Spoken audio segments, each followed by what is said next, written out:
On this week's episode, we react to Seth Rollins joining Evolution, Byetista quitting the group, NXT Takeover, Payback review, and a lot more on this edition of Byte That.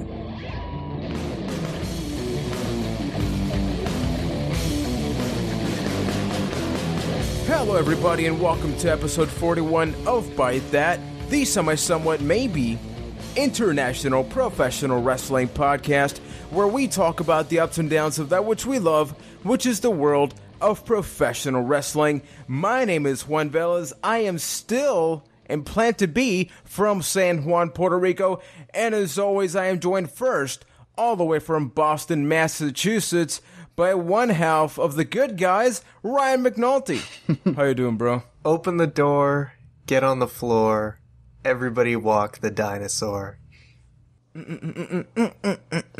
Which leads us to the dinosaur himself, from Winnipeg, Manitoba, Canada, Keith Poshik.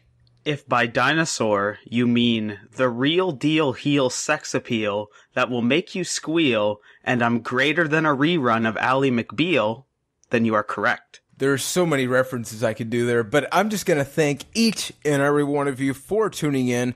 We really do want to thank you and remind you to check out our YouTube channel, youtube.com/ByteThatCast, where we have the weekly episodes, the weekly filler. We have the cheap seat, which has a brand new topic coming up next week. We also have our NXT Takeover review. Certainly go check that out. Remember, the podcast is available every Wednesday on iTunes and Stitcher, and Thursdays on YouTube. Now, when Raw was about to end, the three of us were talking together, as we sometimes do, and we were thinking to ourselves, you know what, there's not that much to talk about. You know, aside from a couple things, you know, there's the Byetista thing, but nothing. Holy shit, what just happened? That just happened.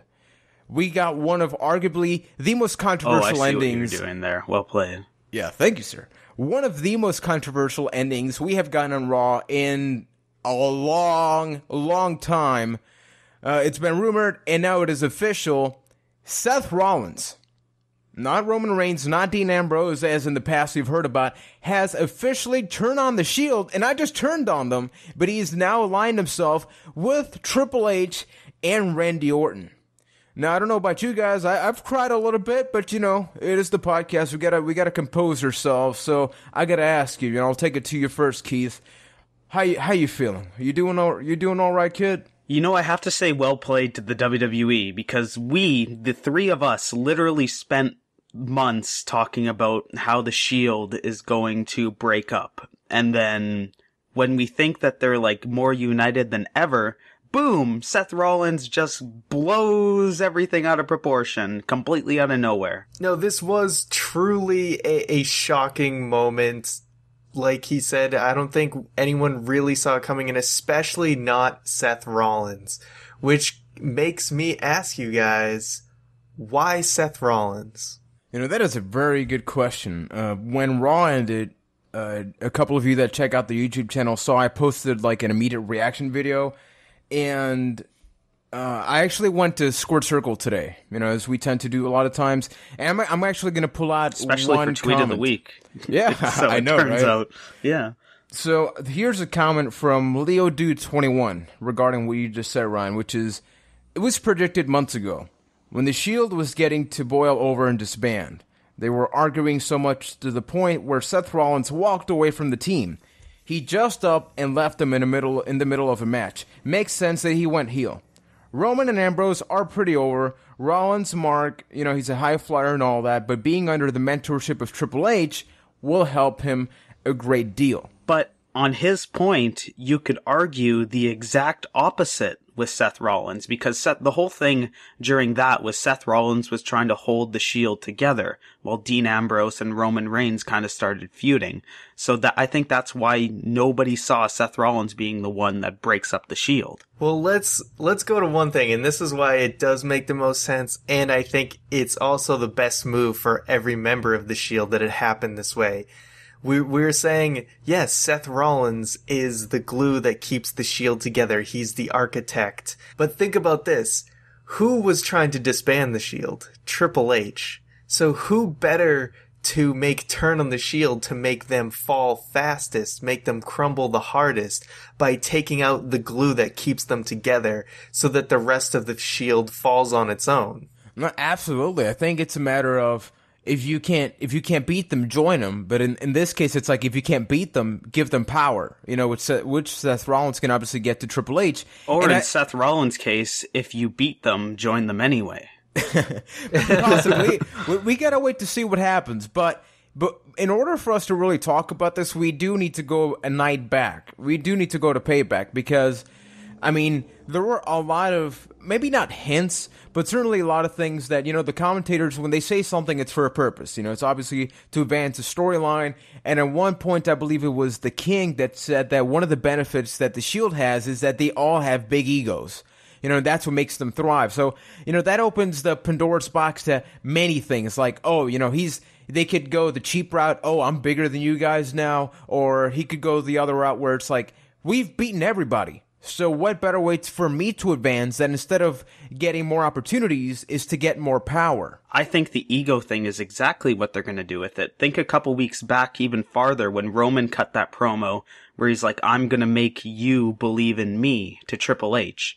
So now Seth Rollins can turn around and be like, well, now you're going to believe in me. And then that's kind of where it picks up. Do you think they're going to go the direction of that Rollins, first of all, is now in Evolution, and Yes. that he is basically, he got coaxed into it because he is getting what Triple H promised Batista. Maybe there's a title match down the line, and that's going to be his reasoning for joining? I think that WWE chose the best man. Why? Because I think now Evolution actually makes sense. I think I said it about 1 or 2 weeks ago that Evolution was now an established thing. So the name Evolution did not make sense. But now you can make the argument that Triple H plays the role of Ric Flair, Randy Orton plays the role of Triple H, and now you're slowly getting a new Evolution. And by adding this, you know, young up-and-comer that hasn't had a bad day in his wrestling career right now in the WWE, it makes perfect sense. It opens, like I mentioned it before, Pandora's box. Like, absolutely anything is an option. Quick side note, that day that Seth Rollins tried to jump over the barricade and didn't quite make it the full way, I'm going to say that was a pretty bad day in the career of Seth Rollins. It was a small blemish. Yeah. I do want to bring up yet another comment from the Squared Circle to sort of bring it to the forum here. This is from the Akex, and he writes, I will not read this in Tweet of the Week fashion. He says, I get why from a business point of view it makes sense, and it was a nice swerve. But from the Shield's point of view, Rollins, they were stronger than ever. They were on top of the world. They were brothers. Why logically would a member turn on the others unless he felt Triple H would advance his career more? First of all, I'm sure we've been guilty of it of the past without thinking about it, but I hate when people say from a business side of things, I get it. We're fans. No, we don't. But see, it's kind of like that Impact thing we always talk about, like we're still waiting for that big moment to come. This is one of those things that could be a big moment. This is, the Shield broke up. That's a really big thing and nobody saw it coming. If they disbanded the Shield when they were originally going to after WrestleMania, it wouldn't really have that big of an impact because we all saw it coming. Completely agree. No, exactly, and I mean, the Shield has gone through so many phases. I mean, they almost split up at one point. Then, you know, we made all the argument. It's like, why split such a damn good thing? Like, unless they're going to go somewhere. And I mean, hello, you're with Triple H now. Yeah, and to sort of hit on both points, first on the Reddit post that you read, I think the guy answered his own question. He would join them because he could advance his career. I mean, the Shield were winning these big matches, but were they getting world title shots? No, you know, they can always have Seth Rollins. He joined Evolution because he wants to be groomed into a world champion, a 10-time plus world champion like Randy Orton. And then to sort of touch on the Shield breaking up, I mean, let's just be happy that we got so many great matches out of them. And really, they went out on top. Now we have the Shield no longer in its original form. I mean, they had about as perfect a run as a faction could have. Think about what we were saying about each individual member of the Shield. Even though all three of them are very strong, Seth Rollins would be the weakest of the three in a singles career. Well, that's probably why he aligned himself with Triple H kayfabe-wise, because now he doesn't need to be the weakest. He's got the boss right behind him. And there's so many benefits, like you mentioned, I don't think that Seth Rollins was the weakest, but his character development over the past months, ever since their face turn, I want to point out, has been the slowest. Dean Ambrose, every week, he gets crazier. You can go back in the podcast episodes. Who are we talking about? Dean Ambrose and Roman Reigns. And when we talk about Seth Rollins, it's about that cool flip he does, or something like that. It's not necessarily about the character. Well, I think Keith makes an excellent point, is that this basically puts Seth Rollins in the forefront, because I think we all agreed he was going to have the hardest time with a singles run post the Shield. And something that I do want to bring up, as you both mentioned, and especially Ryan, is I don't think we've ever had such a perfect run for not even a faction, just anything. I think I mentioned last week even, if you were to put out the Shield DVD or documentary, you would have to put almost every match. Like, their worst match is way better than half the rosters. Their performance is always out there, and as the Squared Circle post. These men are like family. You saw at the Payback match, one thing that I loved, the storytelling in that match was unbelievable, because you could see these men being killed by Evolution. I mean, just go on Twitter and look at the Roman Reigns pictures, with the kendo sticks and all that. But then you saw, Seth Rollins jumping over. You saw Dean Ambrose just throw himself just for the sake of, helping out his tag partners. And then this happens. And then you see how Dean Ambrose reacts. It's so freaking good. And it's been a very long time since I felt humbled. Almost. I think I yelled when that happened, because it's like, you're not even offended as a business standpoint. You're offended as like, it's over, Yeah, it's sad because they killed a good thing, and you're going to be sad about that. But really, talk about going out on a huge high note, going back to that Payback match. I would argue that it is definitely Match of the Year candidate. Definitely. Yeah, exactly. I mean, where else could they really have gone after you feud with Evolution? There's no more 3-man teams left, so I think it was a good way to go out and shake things up, because I think we're all certainly getting sick of pay-per-view rematches, so this was a great way to shake it up. At WrestleMania, we got one of the most unexpected things. That was obviously the demise of The Undertaker's streak. So I want to take this to you guys. Now that this happened on Raw, do we have a definite number 2 most shocking moment of 2014? With the turning on the Shield? Absolutely. I think don't so. know. I would either say that. Well, are we talking about like shocking, like we didn't see that coming, or just like awesome moments? You did not see that coming. Okay, then yes.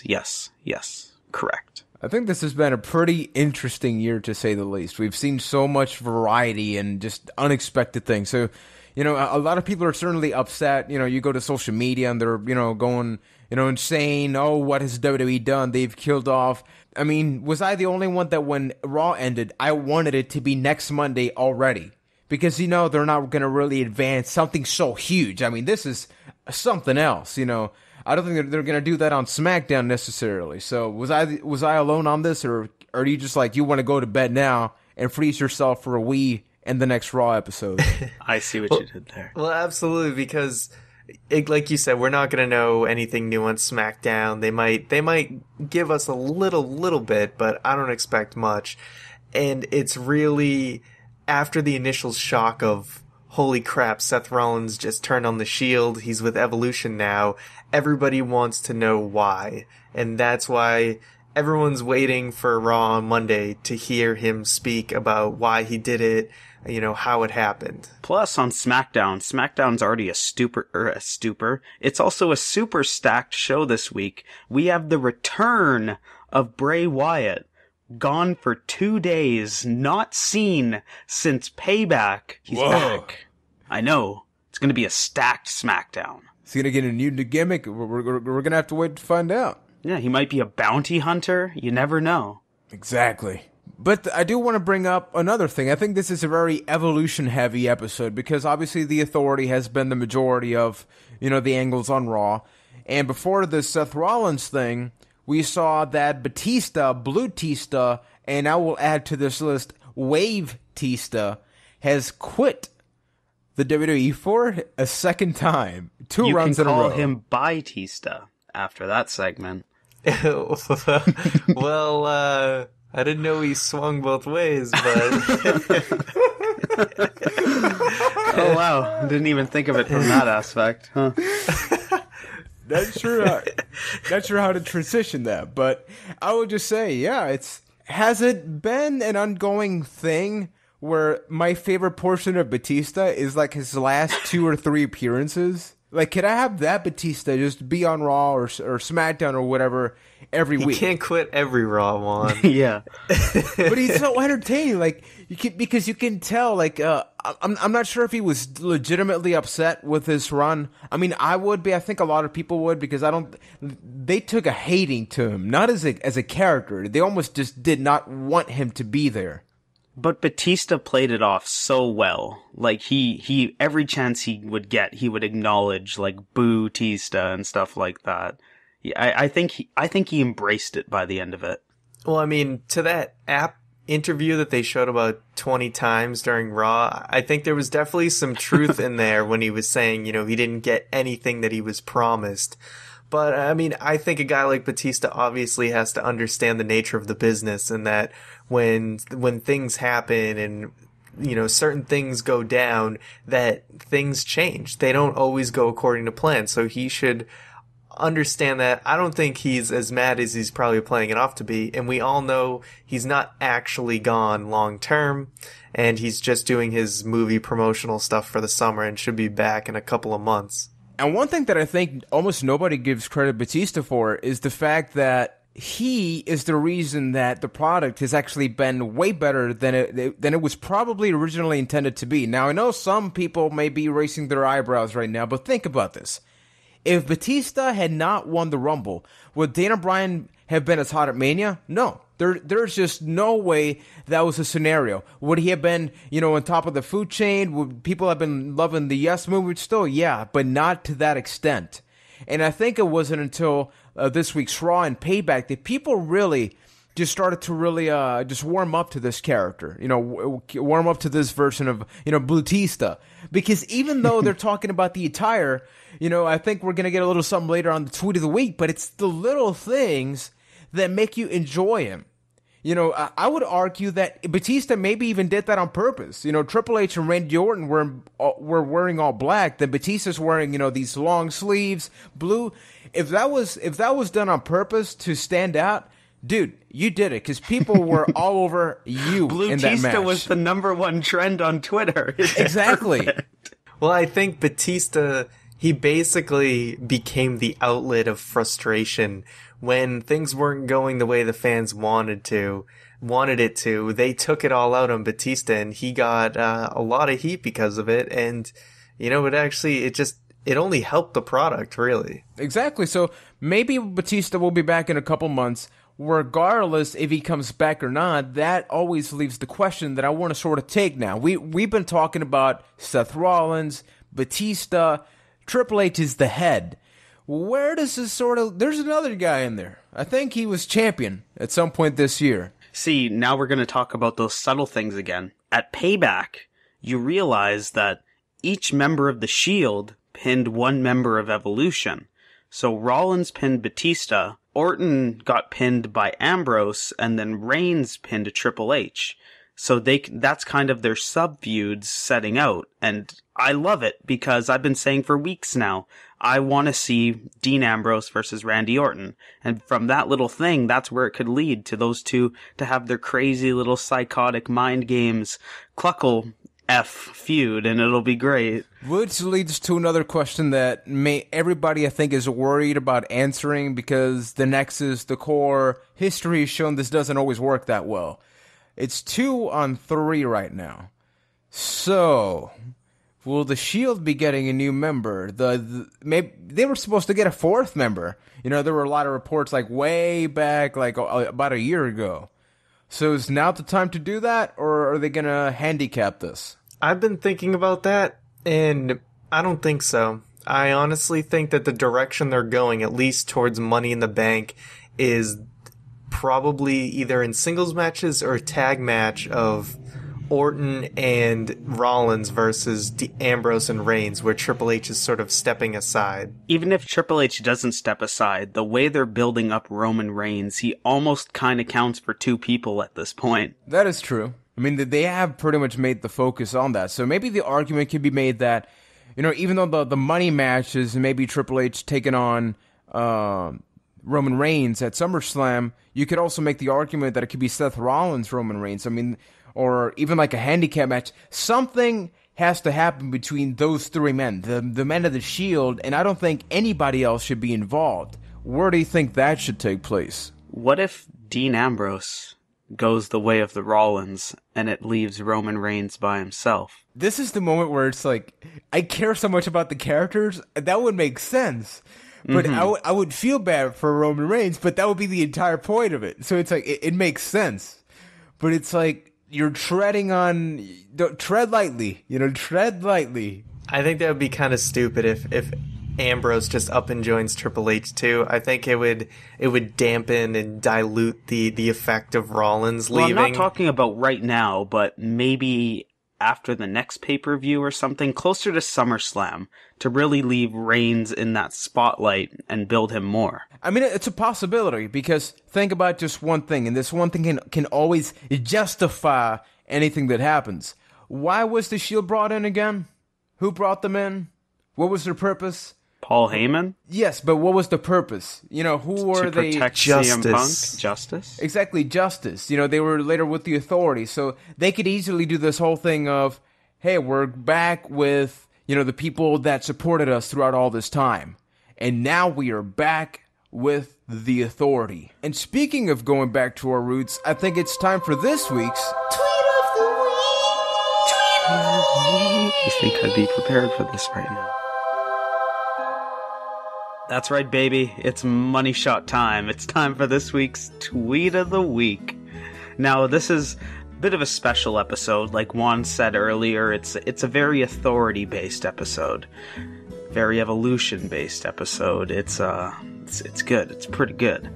So this week's Tweet of the Week comes from Evolution itself, from the Byetista himself, from Dave Byetista. Just say it! At Dave Byetista on Twitter. Learn how to read! You can't read too good. And this week's Tweet of the Week is as follows. 6 guys go to war and beat the shit out of each other. And what do the genius smarks walk away with? Byetista wore blue. What a loser. Hashtag dipshits. Tweet of the Week! Tweet of the Week! And thank you, Keith, for that maybe unnecessarily long Tweet of the Week. And remember, hey, you can follow us on Twitter at ByteThatCast. We tweet during Raw and other wrestling events. And if Keith finds something that apparently, if you're a big movie star or superstar, you could maybe be the Tweet of the Week. I also do want to remind you to check out our YouTube channel, youtube.com/ByteThatCast, where next week we will have a new edition of The Cheap Seat. As you heard a little while ago, episode 1 was about the whole CM Punk situation, which we have heard a little bit more of, which we won't get into today. But it was about the whole CM Punk thing. The next week's episode, it's going to be about chair shots to the head. Why? Because a lot of people always talk about, hey, bring the chair shots back. Hey, I think this is the perfect moment to talk about this. Why?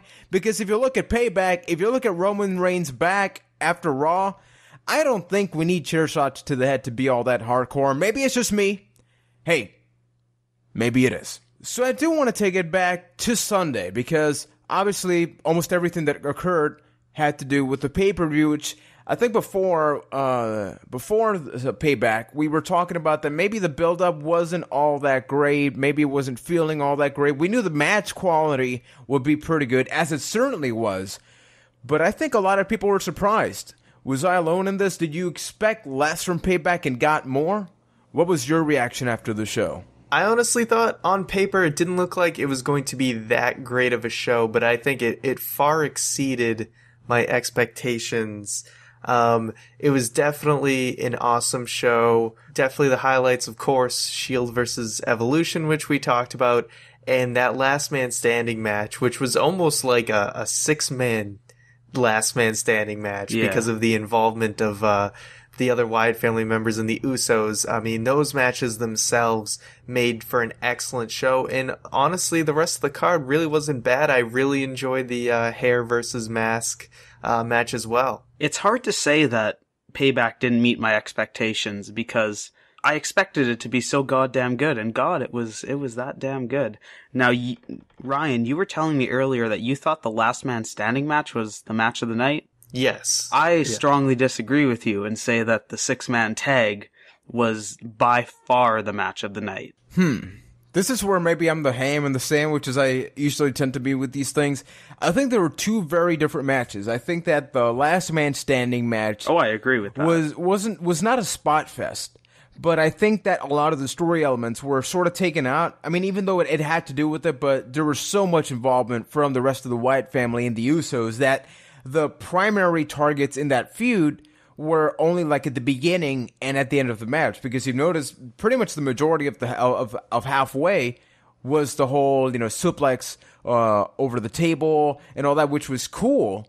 But that wasn't exactly what you came to see, or at least from the Usos. I think that match was totally a spot fest. It didn't really tell much of a story other than the typical Bray Wyatt match. Like, Bray Wyatt's things he does in the ring, all those boxes were checked. But other than that, it was just a bunch of really cool spots, like the butt bop through the table, the throwing the steps over the top, or the top rope, that crazy superplex between Harper and then Bray Wyatt lunging himself through the barricade. It was just a really big spot fest. And, Evolution and the Shield had those big spots, but it also told a story way more than that match did. And that's why I think it's the better match. I do need to bring up one of the things that you mentioned, which was the steel steps over the ropes. I mean, damn. Next week I'm talking about chair shots to the head. That was like borderline worse. I mean, that was hard. I felt that all the way from Puerto Rico. How did you guys react when you saw that insane spot? I thought he killed Bray Wyatt. I couldn't even believe that was real, or whatever you want to call it, but it was just insane because of the way Bray Wyatt just straight up took those steps. Because Keith had pointed out to me that Cena had actually done a very similar spot to Umaga. Pretty much the same spot to Umaga back at Royal Rumble, like 2006. Yeah, wow. I was good on that one. Good, you paid attention. And Umaga, to his credit and to his, wit, didn't take the stairs nearly as hard as Bray did. So, I mean, obviously, you look at both spots, the one with Bray Wyatt looks way, way more intense because of the way Bray took those steps. But yeah, it was just, I don't know how safe it was to take it that way, but goddamn, did it look good. Yeah, look good, but I don't think there's many ways to take, steps being thrown, over 10 feet, and then... Is there a correct way to take steel steps launched at your face? Like a champion. And considering John Cena's, he's a pretty strong fella. He's probably got quite the few arms to really throw that. Yeah, and also noting... way. To Cena's credit, Bray Wyatt was a lot further back on that launch of those steps. So he got some freaking distance throwing those. And I think the point of the match was pretty much done, which was to make Bray Wyatt humbled. As I don't know if you guys saw the post, a Payback, the sort of like panel or something. They have like this kayfabe thing where John Cena's taking questions that are very selective, just magically have to do absolutely with the storyline itself.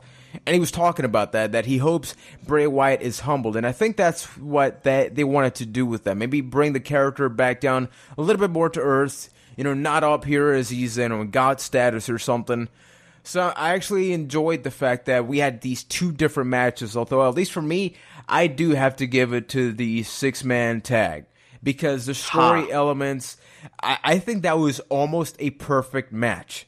That was the definition of how, in real life, you would just pin the guy. There were so many points in the match where you're just like, why not pin them? But that's when the egos come in. It's like Evolution doesn't just want to win the match. They want to retire these guys. They want to completely obliterate them.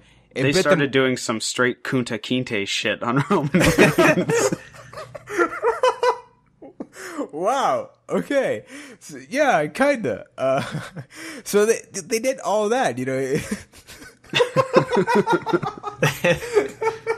I don't know. It reminded me of the movie Glory with Denzel Washington, but that's because I haven't seen the movie Roots. I think that Keith is referring to. Yes, I am. Anyway, continue on. Yes. So there was something else in the pay-per-view that I think everybody was not worried but cautious, and that it took place in Chicago. There's the superstar, I forget his name, he's supposed to be involved or something like that. And the WWE could not have done a better job at manipulating, because there's no other way. There's no other way to put it. They manipulated that crowd to the exact same point they wanted. Paul Heyman comes out, and you could tell Paul Heyman's promo was designed to get the CM Punk chance going. They wanted it to not be during a random match. They wanted it to be while it was a guy that could control the situation. What does he do? He takes a direct shot at CM Punk. That crowd died. It died completely until the next person came out. Then what happened? Props to Stephanie McMahon for just contributing to the storyline while referencing Punk, and then they just killed the chance for pretty much the rest of the show. Not only did Paul Heyman, I think a really important point is not only did Paul Heyman completely shut down the chance, he also continued his own promo while soaking it in. He's at the Blackhawks game where their streak's gonna break, just like the Undertaker's streak broke at WrestleMania. Paul Heyman is such a genius. Absolutely, and it was a really great show. I gotta say that again, not just for matches, not just for one thing in particular. I actually want to sit down and watch Payback again for so many things. I do need to bring this up. I don't think a lot of people give this match enough credit, but Rusev taking on Big E. I don't think I was the only guy that saw exactly what the WWE wanted to do here, which is give Rusev a formidable opponent. Big E hasn't been doing much of anything ever since, he lost the championship, or even when he did have it. But with this match, the crowd got invested in it. Big E got his chance to shine. The couple of spots that Rusev had, people were marking out for him. They were reacting to both characters, and I think, with the exception of the finishing move, the match did its job. I thought it was definitely a much better match than anyone thought it was going to be. I think it definitely helped that, these guys they're built pretty similarly. They're really friggin' big guys, and the fact that Rusev was able to take him down in that spear through the ropes, I think it just became that much more impressive. So Big E actually really helped put over Rusev's strengths and ability. What did you mean by minus the finisher, everything did its job? I think that there's no build-up. A lot of times, maybe it's not to Rusev's finisher? Yeah, exactly. You wouldn't call, him pointing to Lana and she being like, Rusev, a crash! That's not No, build of course. I think that works absolutely. That's perfect.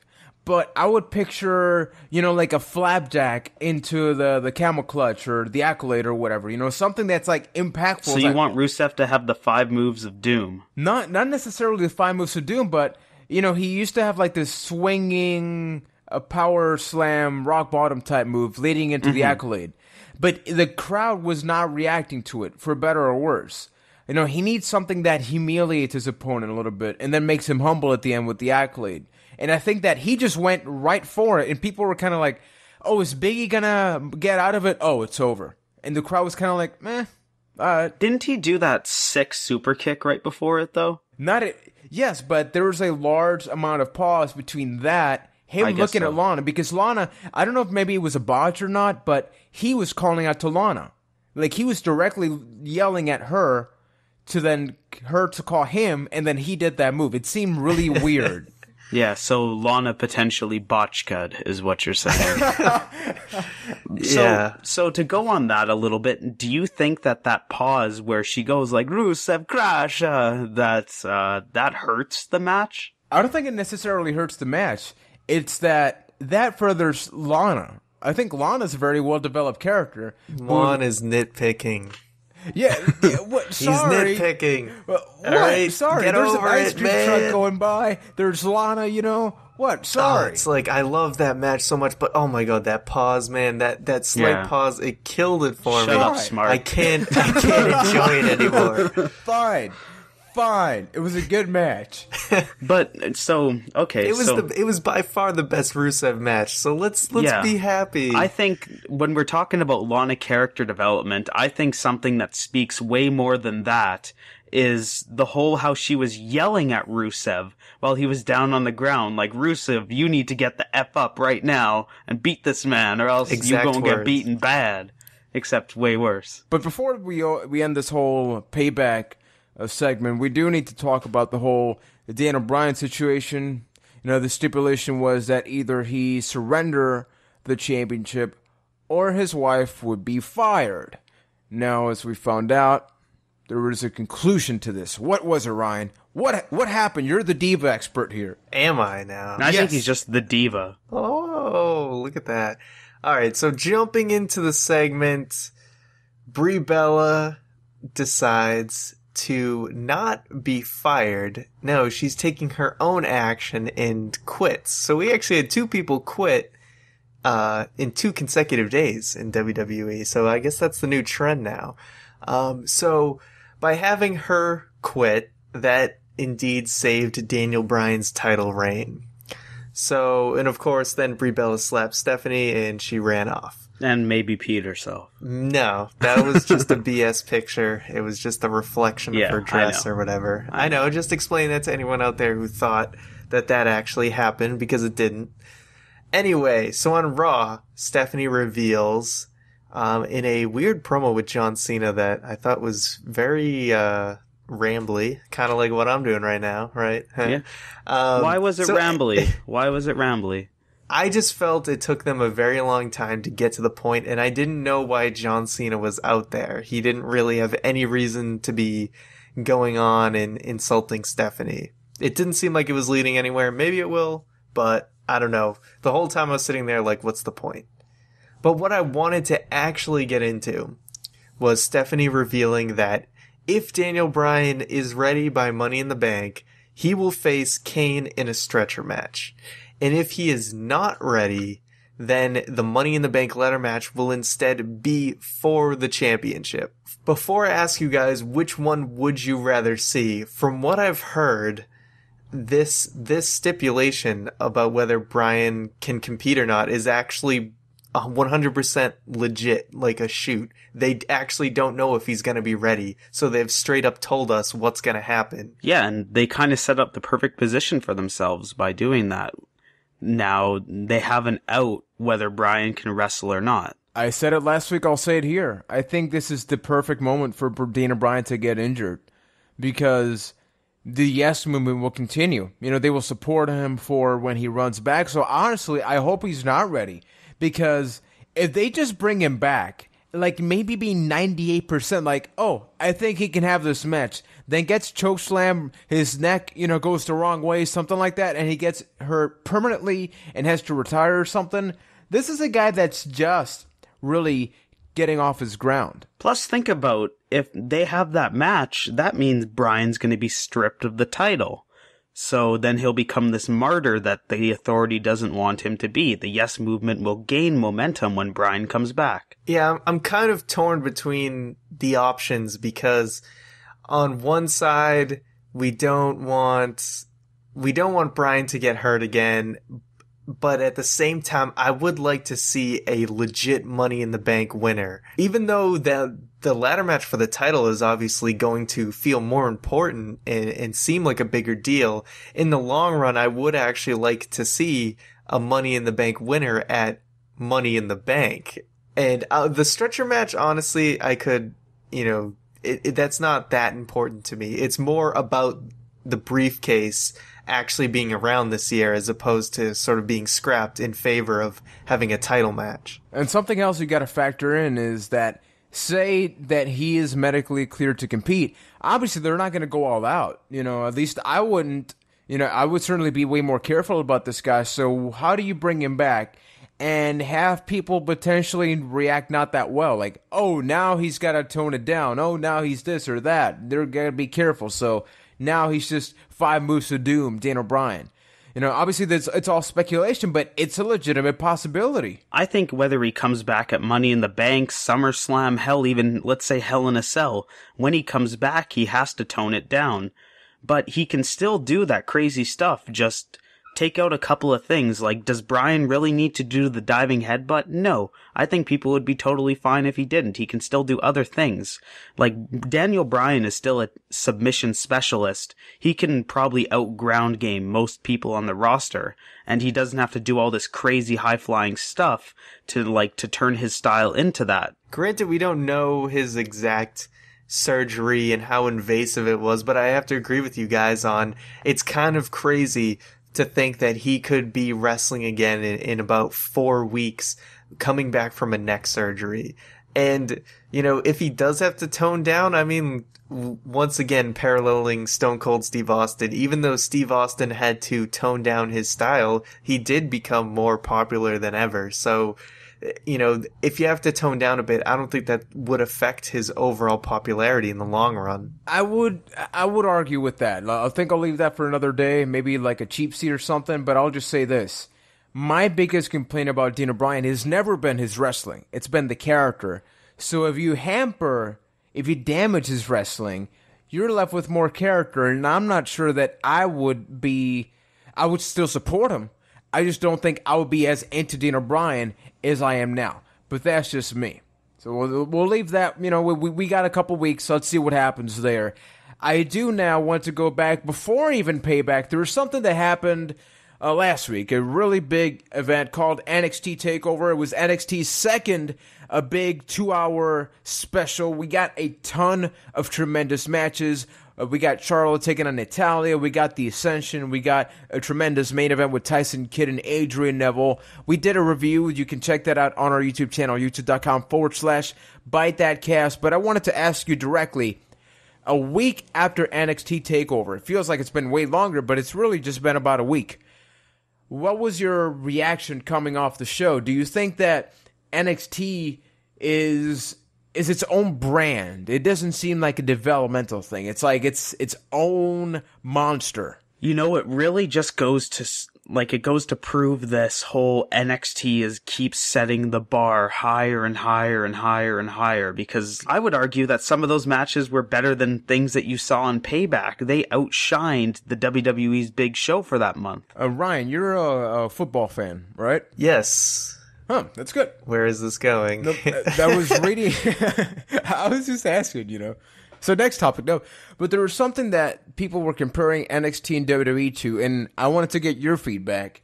And it was that they were comparing NXT and WWE as a whole to college football versus a pro football or whatever the hell. In the way that in college football, they're killing themselves to make it.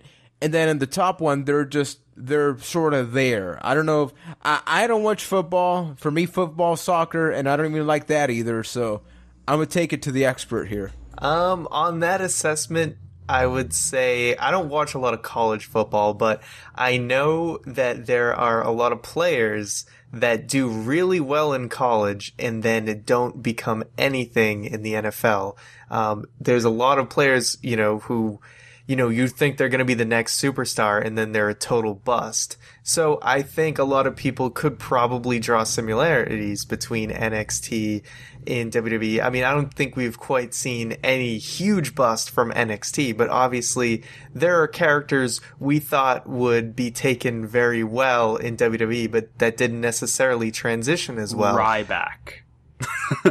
Well, Ryback wasn't necessarily of the new NXT, but maybe someone like Emma, who hasn't really, granted, she hasn't been given a lot of time to develop. She hasn't been taken to as much. Xavier Woods, although, I mean, the way they've been built is also a huge deal. But I think I agree with that assessment because also, you know, there's plenty of people who come out of college and become exactly what everyone thought they were going to be because of the preparation that they had, you know, with their time there. Triple H revealed post NXT Takeover that they plan on doing these shows quarterly. I think that's pretty cool. Do you think that is a nice way of giving us NXT, but then they give us a little extra, but it's not like on a monthly basis? It builds it up just that much more. I really like it, and I like that it is quarterly because I think it's not oversaturating NXT. We get, you know, one hour show every single week, and then we just get those special events 4 times a year. It's a much smaller roster. I think it would be way too much to do any more than that. So I think 4 times a year is honestly perfect. At our NXT Rival review, we were sort of talking about the guys that stood out the most for us. And I think in that sense, it was Sami Zayn and Cesaro for their great performance there. We also got the ladder match at that point. Who was the superstar there that you saw like, okay, you take that guy and you put his butt on Raw the next night or the next week or something? I think Tyler Breeze stood out more than anybody else. That match between Tyler Breeze and Sami Zayn was an amazing match. For the same reasons that the Shield and Evolution was a great match. Not only did it have its spots, but it also told a good story. And Tyler Breeze is just a great character all around, and he really shone quite bright. Shunned? Yes. Shined? He shined. Shun is like a a completely diamond. different thing. Yeah, he shunned, yes. Yeah, Shun is like, no, he's like, I caught myself. That's what, yeah. He shined bright like a diamond. Of course, Adrian Neville once again shined bright like a diamond. And it was really nice to see Tyson Kidd be able to be in a main event situation because, you know, this guy is super talented as well. And to see him match move for move with a lot of things Neville was doing, that was really cool. You know, this point kind of hit me. Does NXT out TNA? Like, is NXT kind of what TNA should be? With the whole 4 pay-per-views a year building up to it and all that stuff? I'm a person that's gone to multiple TNA events, be it in Puerto Rico and Florida. You know, I think a lot of us, like, I've watched TNA since, like, 2003. And yeah, honestly, when I look at NXT, I see that hunger that I saw when TNA first started. And I think that's really bad because it's like, guess what? NXT is not competition for WWE. It benefits WWE. So it puts TNA in an even bigger spot because it's like, I'm fighting not to take on Raw or SmackDown. I'm fighting to keep up with NXT. At least Which for is me. the developmental. So they're fighting. Yeah, that's, I mean, it's so well run. I have a feeling if it was its own separate entity out on the indie circuit, I have no doubt that it would be one of the most popular promotions because it is, I mean, it helps to be run underneath the WWE umbrella. But if, you know, I definitely enjoy it more than TNA. Granted, I haven't given TNA a fair shot in a long time, but it's much easier for me to sit down and watch NXT, even if I hadn't watched it in weeks. I just feel like it's an easier show to follow, and I really enjoy the matches. I think one really good aspect of NXT and TakeOver is that it gives you just enough to always want more. Even though there are a couple episodes where you can tell they're really just experimenting with, you know, people's feedback and all that with some characters. But NXT is an hour-long show. And they're just like, you know what, let's give you a little bit of storyline and a great match. And if we can fit another match, great. So the Super Show is only 2 hours long. So you get enough, but you're not like, oh, it's like 3 to 4 hours, you know, because a lot of times when Raw's not good, it feels eternal. So even the longest NXT show is just as long as WWE's second show. So it's that great balance, whereas TNA or something or anything else, you know, wrestling can tend to go a little bit longer. So it gives you the WWE style while keeping it in a very summarized fashion. So I'm looking forward to the next NXT big event, whatever it is. I'm assuming it's going to be around after SummerSlam. So I think we're looking forward to that. I do want to bring in now, we got a question for the show from friend of the show, Roach McPoach, who's a frequent listener. Hi, Roach.